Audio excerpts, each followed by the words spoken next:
I mean, the one I'm really excited about is the Kevin Eastman voice cameo. He's the human who helps Splinter up in the end in Act 3, and it was just so wonderful to meet him and work with him, and he created such a beloved franchise.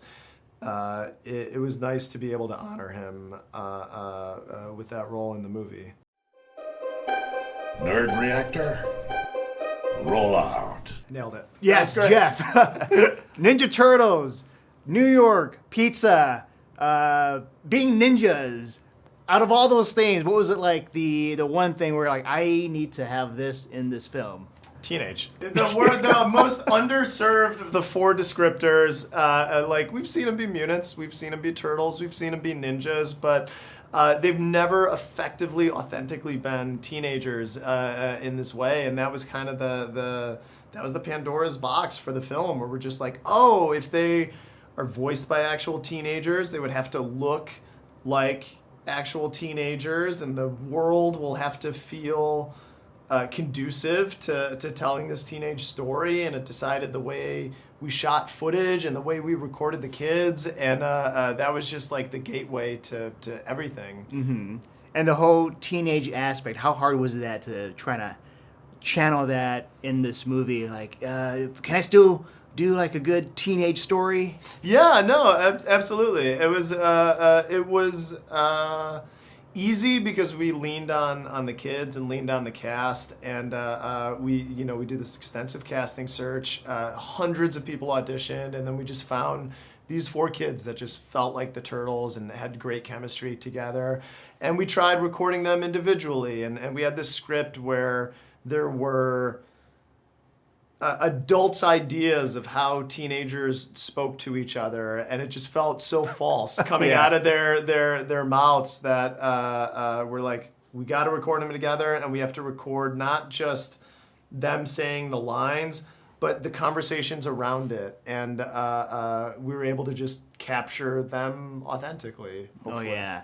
And each character, let's say Mikey, party dude, Don, smart one, Raph is like a badass. Yeah. What I really liked is the portrayal of Leo, where he's actually more likable now than ever before. Yeah. And I'm like rooting for him. So what was that like with you, trying to make sure everyone gets their moment? Yeah. Well, I think like Leo has always been the least interesting one. No offense to any Leo heads out there, but he's the leader, and it's like leader is not a like personality quality. I mean it is, but just like the Red Power Ranger, Leonardo, the person who leads the group, is often like, I am the dry one who makes us follow rules. And we just kind of had to look at real people we knew like that in our lives. And it's like Leo doesn't have anything special. Like, Raph is tough. Michelangelo is funny. Donnie is smart.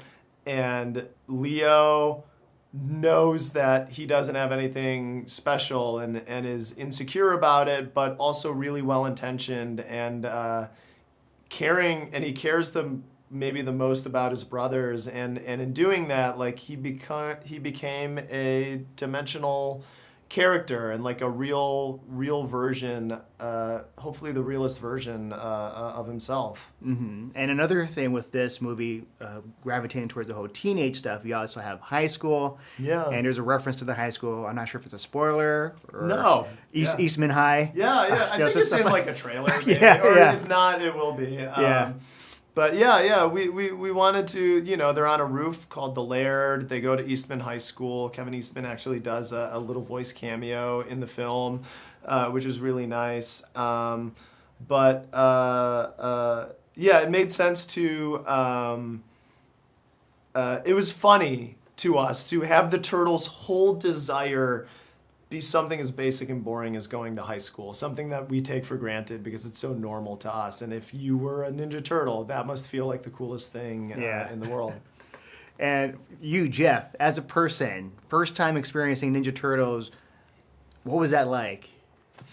It was amazing. I was like, I think when I was a kid, I didn't know, because I kind of came to it through toys. Like, so much of my awareness of culture when I was a kid was like, going into like a Walmart or a Target and then seeing what was on the shelves. Like that's what that told me what to care about when I was a child. And I just remember like not knowing that toys could be so funny or so weird or so creative in their designs. And I do really think it influenced me a lot artistically and helped me pick up a pencil and start drawing and wanting to create more characters like this. Oh yeah, and the art style for this is very different and unique. And for you, when you're doing this movie, how much is like too much in terms of how do we make this character, the Turtles that we know and love, similar but just kind of branch out? Yeah, it was like we're you know, there are things like the teenage voices. It's like they can't be like big hulking muscly things because those voices will just sound crazy coming out of those designs. So we knew we had to slightly differentiate their silhouettes, make them look like actual teenagers. But on top of that, we're like, we love the original version where their armbands and knee bands are the same color as their headband. That's so appealing. Let's just put that in. I loved that they all have their initial on their belt buckle. We're like, that's got to go in. We have to do that take on it. We just kind of picked and choosed elements from the canon that we had warm nostalgic memories of. Yeah, and there's plenty of nostalgic memories in this movie.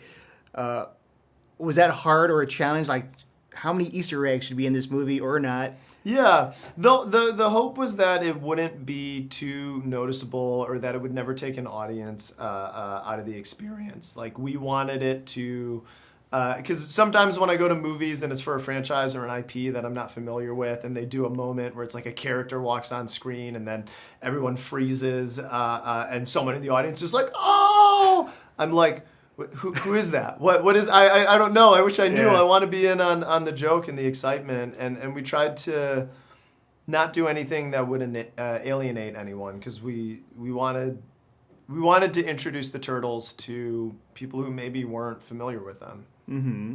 And was there a certain Easter egg you can talk about yet, or you want to just everything's a secret and then have the audience find out? No, there's so much I want to talk this about. Interview, Aaron. Like, I mean, the one I'm really excited about is the Kevin Eastman voice cameo. He's the human who helps Splinter up in the end in Act 3, and it was just so wonderful to meet him and work with him, and it's he created such a beloved franchise.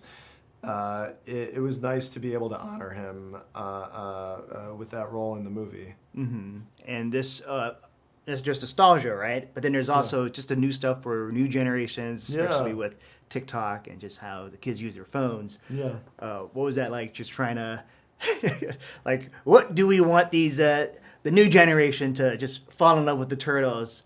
Yeah. Like music-wise, like certain bands. Was it the phone ringtone? Yeah. Oh, yeah. I mean, that just came out of like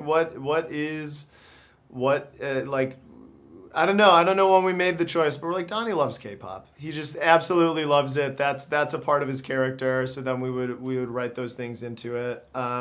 But a lot of that came from the kids and recording the kids and just asking them, what do you actually like? What are you into? And then rewriting elements to support that, just to hopefully make them feel like actual kids of this age. Oh yeah, because that's actually cool. Because sometimes you would have like a script and then they just have to follow it, but you're actually having input on that. So is there like a certain surprise for you when the voice cast is like, oh, I like this? It's like, oh, all right, we can try to add that. Yeah. Like, I mean, just like hearing like Brady Noon talk about, there's a scene when when they all just talk about like what's your dream? What's your like actual like fantasy? Like, don't be the Ninja Turtle right now. Just say like you, Micah Abbey. What would you like if you could have anything in the world? He's like Tesla. I'd have like 3 Teslas. I'd like live in Austin by the Tesla factory. And then like Brady was like, I would have like chains, like Bust Down, like Blueface the Rapper. Like they all just and it was all like very material, and I just remember that. I remember like that as a kid, like how much when I was a teenager, how much like objects meant and how much status meant and how much the music that you like and the rappers that you liked and the movies that you liked felt like an essential part of your identity and kind of how you made friends. Oh yeah, and the future. Let's say first this movie has to be like a success. Everyone's gonna love it. Yeah. A sequel.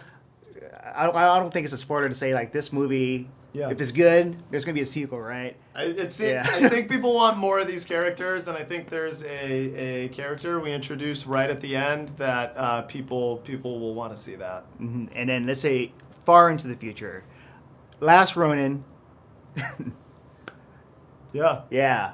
Like, would that be something you want to do? Oh, with these kids? Oh, that'd be great. Yeah, no, yeah. Just have Shaman avenging all of them. I would love to. We'll do it like Boyhood. We'll just revisit the Turtles in like a decade and see where their lives are at.